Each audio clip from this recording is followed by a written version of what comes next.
Hey all, Hipper here and welcome to the channel, and I've got a few requests on how to play Tiny Tina's Wonderlands in cooperative or couch co-op, because this game is now out on PlayStation Plus. So if you got PlayStation Plus, Tiny Tina's Wonderlands is free to play, so you owe yourself to dig into this awesome game here, particularly if you have someone to play with and someone to play with in your own house, because you can play this game 2 players cooperatively in split screen, and it's great. So I'll just show you how to do it in this video here, because I already have a video on how to do it on Xbox, but obviously this is PlayStation, so we'll do it here. So how do you start the local multiplayer game? Well, it's actually very simple, and of course you need a second controller, and then all you gotta do is turn the controller on and then press the X button like it says down here in the corner of the screen. That's really all you gotta do, and then a pop-up will obviously pop up, and you have to OK that with the new controller for the second player, right? And you see in the background now there's a second player in the game, and that's really all you gotta do. It's fairly simple. So after that you select the play option on the main menu, and this is where some people get a little bit confused, because in here there's actually an add split screen option, and you just totally ignore that. You don't have to do anything with that, right? But of course you can load a character if you have one already, and I suggest that you pick new game if you're playing with someone new, because you don't want to be different levels. You want to start at the same and then follow each other as you level up. So then you got to choose your difficulty, and you can go relaxed, balanced, or intense. Now as this is co-op, I'm assuming most people are going to go with relaxed, especially if you're playing with someone who isn't really like the most well versed into first person shooters. And then you got to choose if you want to play cooperation or competition. And really, the only difference is that in cooperation you'll have loot for yourself and no one else can take your loot, while in competition it's the opposite. So after clicking X at the group screen, you'll get into the character creator. And of course, if you both are new at the game, you'll both be creating a new character. If you, for example, had kept an existing character, one of you would already have a character chosen. But again, I strongly suggest that if you're going to play this game together and you're going to play through the whole game together, I suggest that you start 2 new characters, right?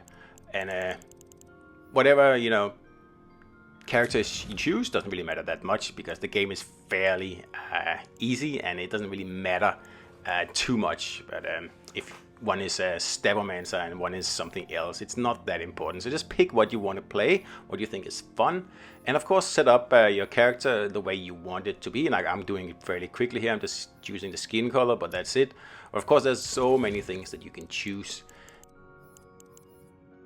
Now, if I can give a little pro tip here, then I tend to give these characters here very bright colors, like for example keeping one of them completely yellow and the other one completely red, for example, because it makes it easier to find your characters on screen, and in general it just makes it a lot easier to distinguish like the other co-op character from the enemies on the screen, which obviously is pretty important in this game here.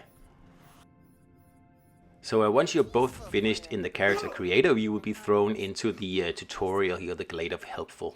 And really, it's just to get you into the game. But something very important that you can do in Tiny Tina's Wonderlands and also the Borderlands games is that you can choose your split screen orientation. So right now it's horizontal, right? And this is the way I prefer it. Some people don't like it that way, and luckily Borderlands and Tiny Tina in this case here does give you the option. It didn't do that in the beginning when the game first came out, and that was a major oversight, but luckily it was fixed down the road. So to fix that, you go into options, and here you can choose if you want to go vertical or you want to go horizontal.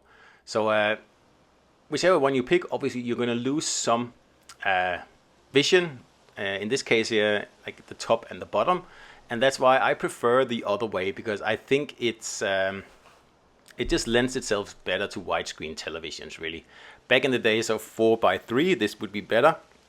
But with widescreen televisions, I think a vertical split is the better option. Alright, there's one last thing you gotta look at here, and that is the graphics preference before you start playing. And go into options and go into graphics preference. So I have it at performance. You can also choose resolution. So of course performance gives you a smoother frame rate, while resolution gives you a higher resolution, but also a slightly worse frame rate. And again, it's up to you what you prefer and what you choose to play with. Now, I always play with performance because frame rate is king, especially in a fast action game like this. And really, in my opinion, I don't think you're giving up a lot of fidelity. And especially when you're already playing split screen, you're already giving up a little bit here. So you might as well go for the full frame rate experience. So that's it. That's how you set up a local couch co-op game in Tiny Tina's Wonderlands. So I hope you enjoyed this video here, and do let me know in the comments if you have any questions. And of course, don't forget to subscribe.